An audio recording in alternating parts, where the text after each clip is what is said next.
நண்பர்களே, இதுதான் பார்த்தீங்கன்னா எங்கள் ஊர்லேயே விரால் மீன் பிடிக்கிறதுக்கு ஒரு சிறந்த ஸ்பாட்டுன்னு சொல்லுவேன். என்னென்னா, இப்போ இங்கே தண்ணியில் அவ்வளோதான். அந்த லாஸ்ட்டில் பார்த்தீங்கன்னா ஒரு செக் டேம் இருக்குது. தண்ணி போகுது பார்த்தீங்களா செடிக்கு அந்த பக்கம், அதிலே அப்படியே போனால் லாஸ்ட்டில் ஒரு செக் டேம் இருக்குது. அந்த செக் டேம் ஃபுல்லாக இருக்கிறப்போ இந்த இடத்துல முழங்கால் அளவு தண்ணி இருக்கும். அதே சமயம் இந்த நாணல் செடி இந்த இடத்துல பார்த்திங்கன்னா மரம் உடஞ்சி கீழே இருக்குது. இந்த விறகு அந்த முள்ளெல்லாம் பார்த்திங்கன்னா விரால் மீன் தங்குறதுக்கு ஏதுவான இடம். அதனால் நாங்கள் என்ன பண்ணுவோம்னா, ஆப்போசிட்டில் அங்கே ஒரு மேடு தெரியுது பார்த்திங்களா, அந்த மேட்லேருந்து இந்த பக்கம் ஃப்ராக் கேஸ்ட் பண்ணுவோம். இந்த இடத்துலேருந்து இந்த ஃப்ராக் வெளியே போகிறதுக்குள்ளே எங்களுக்கு பார்த்திங்கன்னா ஸ்ட்ரைக் ஆகிரும். எப்போ வந்தாலும் ஒரு 4 மீன் இந்த இடத்துல நல்லா சைஸாகவே ஸ்ட்ரைக் ஆகும். அழகாக லேண்ட் பண்ணிட்டுருப்போம். இப்போ என்னென்னா, நாங்கள் ஆப்போசிட்டில் வந்ததுக்கு இன்னொரு முக்கியமான விஷயம், எங்கள் கூட லாஸ்ட் டைம் வந்து நிறைய ஆங்கிலர்ஸ் வந்திருந்தாங்க.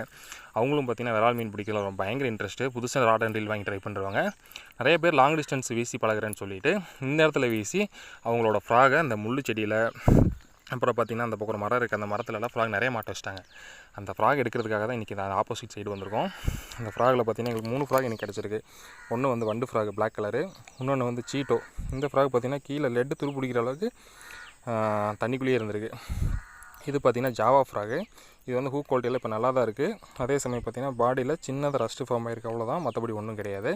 இப்போ இந்த ஃப்ராகெல்லாம் நம்ம ஆங்கிலர்ஸ் கிட்ட ஒப்படைச்சிடலாம். அப்புறம் இன்னொரு முக்கியமான விஷயத்தில் சொல்கிறேன். இப்போது இதுக்கு முன்னாடி பார்த்தீங்கன்னா ஒரு தண்ணி கொஞ்சம் நிற்கிது இப்போது. ஆனால் இந்த இடம் ஆழமாக இருக்குது. நான் மணிக்கிட்ட சொல்லிகிட்டே இருக்கேன், இந்த இடத்துல வீசாதரா, ஸ்ட்ரைக் இருக்காதரா அப்படின்னு. அதுக்கு என்ன ரீசன்னா, நம்ம போடுற ஃப்ராக் வந்து விரால் மீனுக்கு தெரியும். இப்போ நாங்கள் அந்த பக்கம் இருந்து இங்கே கேஸ்ட் பண்ணும்போது பார்த்திங்கன்னா இந்த இடத்துல ஆழம் கம்மி, முழங்கால் அளவு தண்ணி தான் சொல்லியிருந்தேன் இல்லைங்களா. அதே சமயம் விரால் மீன் வந்து நிறைய எங்கள் செடி கீழே படுத்துட்ருக்கும். ஃப்ராகை பார்த்துச்சுன்னா டக்குன்னு ஸ்ட்ரைக் கொடுக்கும், நம்ம வந்து ஊக்செட் பண்ணுறதுக்கும் நல்லாயிருக்கும். இவன் கிட்டத்தட்ட அரை மணி நேரமாக இங்கே வீசிகிட்டு இருக்கான். எந்த மீன் அடித்த மாதிரி இல்லை. இவன் தான் ஃப்ராகை போட்டு சாத்திக்கிட்டு இருக்கான். சரி மணி, நான் அப்படியே கொஞ்சம் அந்த பக்கம் போய்க்கிறேன். காதலையோ மூக்கிலையோ மாட்டி இழுத்துறாத. அதே மாதிரி நண்பர்களே, எப்போ கேஸ்ட் பண்ணாலும் பின்னாடி ஆள் இருக்காங்களா இல்லையான்னு பார்த்துட்டு கேஸ்ட் பண்ணுங்கள்.